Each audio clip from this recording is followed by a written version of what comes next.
Hello YouTube, this is my review of the Tourneau model Gotham black chronograph. Limited 99 pieces. I didn't think that this would be my type of watch, and I want to apologize first off for the crummy camera, but it's my phone.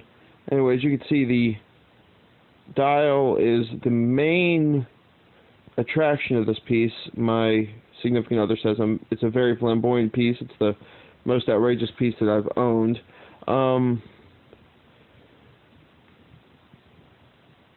Let's start with saying it's 45 millimeters, including the crown. It's got this really nice texture finish on the side. Retail on this piece was $54.50, and they can be had for much less. I think it was actually an okay price at that price point. Anti-reflective coating on the crystal, and as you can see, the sign crown, which is screw down. The strap is alligator with the matching stitching that goes with the silver on the dial. Again, the blacks were 99 pieces. Really cool deployment clasp here that matches that Batman-ish logo, again, blurry as hell, that goes with the dial. Keeping great time. The functions are the day, date, minute counter, and chronograph with a constant running seconds at the 9. Around back, they actually have an anti-reflective coating on the back crystal too for some reason. At least it looks that way to me. It's running the Valjoux 7750 movement, as a lot of, I know Breitling's were running this, a lot of watch companies, their higher end stuff, is running these, and no different with this high end chrono. It's not a numbered piece, but again, it's a hefty watch. It's big, it's thick. As far as the outlandishness, it almost reminds me of a Silberstein. I mean, you see that dial on the wrist, and you know you're going to get curious about it. And I've gotten asked about the watch a few times. It's not for everyone. It's my first kind of outrageous watch, and I really, really like it. Again, they can be had for a relative bargain.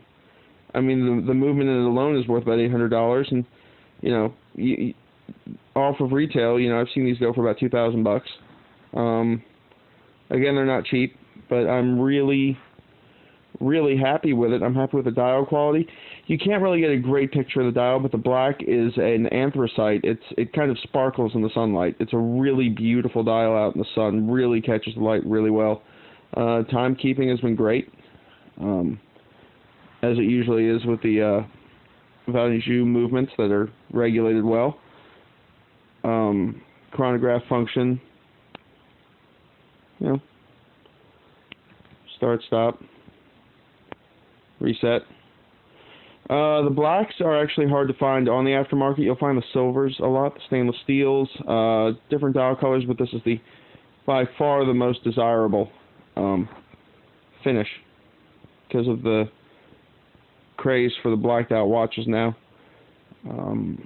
But again, I've owned a lot of Rolexes and Breitlings, and this goes along with about the weight of a Breitling chronomat. But you're not going to get the resale out of this that you really hope to.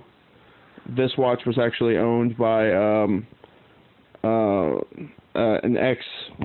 former NFL player who was actually a Super Bowl champion by the name of Dana Stubblefield from the San Francisco 49ers.